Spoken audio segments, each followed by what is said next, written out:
Et c'est une spéciale vacances qu'on vous propose dans ce Grand Direct de la Santé, spécial voyage pour savoir comment voyager, en particulier quand on a la possibilité d'emmener son animal en vacances. Ça, c'est une vraie force, c'est une vraie chance. On va voir avec vous, Natacha Harry, comment faire. D'abord, qu'est-ce qu'il faut prévoir en amont ? Il faut prévoir vraiment plein de choses. D'abord, il faut s'assurer que son animal est correctement vacciné. C'est absolument indispensable, surtout si vous voulez passer les frontières. Mais même dans certains endroits publics, des campings par exemple, on peut vous demander d'avoir une vaccination à jour, notamment la vaccination anti-rabique. Ensuite, il faut vérifier que son animal soit correctement identifié. Il y a encore des tatouages aujourd'hui. Beaucoup d'animaux sont maintenant identifiés grâce à une puce électronique. Alors, l'identification, c'est bien, mais il faut que, au bout de la chaîne d'identification, il y a les coordonnées du propriétaire. Tout soit à jour, en fait. Et oui, il faut que ces coordonnées soient à jour dans le fichier national qui recense, en fait, les coordonnées des propriétaires d'animaux, parce que sinon, l'identification ne servira strictement à rien.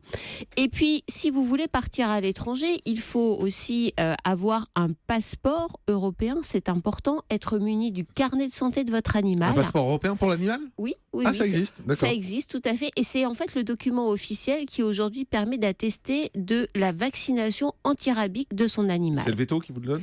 C'est le vétérinaire qui le fournit. Le vétérinaire, pardon, excusez-moi. Ouais, non, on peut dire veto, Jean-Marc, il n'y a aucun problème. Avec la photo du chien sur le passeport. Vous pouvez mettre Et une la petite patte. photo. L'empreinte de la patte. L'empreinte de la Mais patte. c'est surtout le numéro d'identification qui est très très important. Et selon les pays, il faut se renseigner auprès des ambassades, aller sur les sites internet des pays concernés pour voir, parce qu'il peut y avoir des modalités très spécifiques en fonction des pays. Alors, voilà en gros les formalités de base. Ensuite, le moyen de transport. Alors, on commence par la voiture ? Oui, la voiture, c'est le moyen le plus utilisé. Beaucoup d'animaux, quand ils ont été habitués assez jeunes à la voiture, finalement, je ne veux pas dire qu'ils apprécient, mais ils associent la voiture à quelque chose de positif, donc ils le supportent assez bien, à condition que le voyage ne dure pas trop longtemps. Il faut penser à les mettre dans des conditions sécurisées. Un animal de grande envergure, il doit être dans le coffre avec une barrière de sécurité qui sépare le coffre du reste de l'habitacle de la voiture. Attention, quand je parle de coffre, je parle de pas un coffre coffre fermé, voilà, bien sûr. qui communique. Ouais. Ah oui, mais C'est vous un savez, c'est un break, alors. il est important Haillon de le arrière. préciser. Exactement. Les animaux de plus petite dimension doivent être mis dans des cages de transport. Ces cages de transport doivent être attachées avec la ceinture de sécurité au siège, parce que sinon, en cas d'accident, c'est toute la cage de transport qui va être projetée sur les passagers.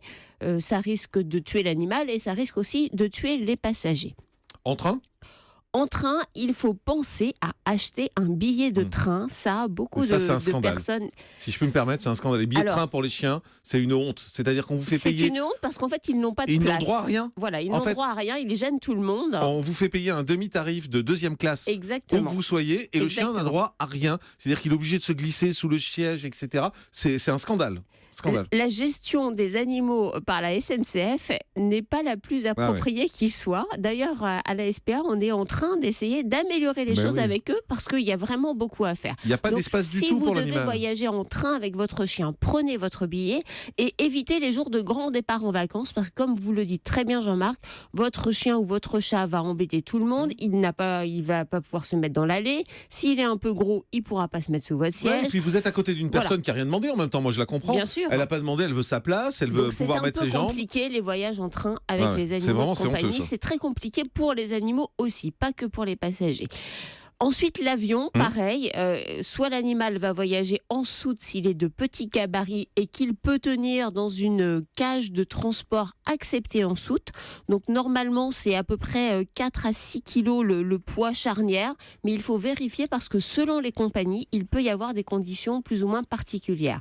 Et là, on paye. Je crois que je me suis trompée, je vous ai dit en soute, ça c'est en cabine. C'est en cabine, voilà, c'est ça. En cabine. Et on paye, oui, bien sûr, tout est payant en fait. C'est en cabine jusqu'à 6 kilos a priori, quand ça fait plus de 6 kilos, c'est en soute. Et sinon, voilà, c'est en soute. Les animaux sont eux aussi victimes du mal de transport. Il existe des médicaments, comme pour les êtres humains, qui leur permettent de mieux supporter ce voyage. Justement, on va prendre Annie. Bonjour Annie. Oui, bonjour. Bienvenue sur l'antenne d'Europe 1. Vous avez 4 chats que vous devez emmener prochainement dans un chenil parce que vous avez un mariage en Suisse. Voilà. Et ces chats sont archi malades en voiture. Voilà, oui. Donc on a le droit à tout, pipi, caca, vomi, tout. Ouais. Donc j'en avais parlé au vétérinaire qui m'avait prescrit du Zilken. donc des gélules à leur donner la veille et le jour du trajet, mais ça ne change absolument rien. Donc, qu'est-ce qu'on peut faire pour améliorer un peu les choses, pour eux d'abord, et puis pour nous, évidemment. Très franchement, Annie, Un comprimé sur le nombril. Pourquoi pas? Ça, je ne sais pas. Là, je vous avoue que je ne sais pas si ça fonctionne sur les animaux. La meilleure solution pour vos chats, Annie, serait de trouver un mode de garde pour les laisser chez vous. D'autant plus que... Il n'y a pas de cachet, il n'y a rien qui peut... S'ils sont aussi malades que ça, malgré des traitements, et les chats sont des animaux territoriaux, pour eux, la meilleure des solutions, c'est de rester à la maison sous surveillance avec quelqu'un qui s'occupe d'eux. Il n'y a pas de remède miracle, malheureusement. On peut rien faire. Désolé Annie, on dit un mot sur les bateaux ?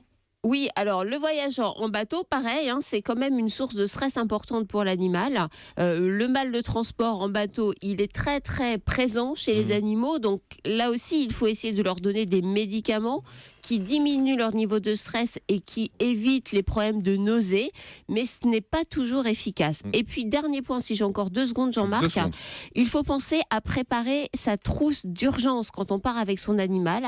D'abord, avec leurs médicaments habituels s'ils en ont, avec tous les petits médicaments et pansements et autres choses qui peuvent servir en cas d'urgence.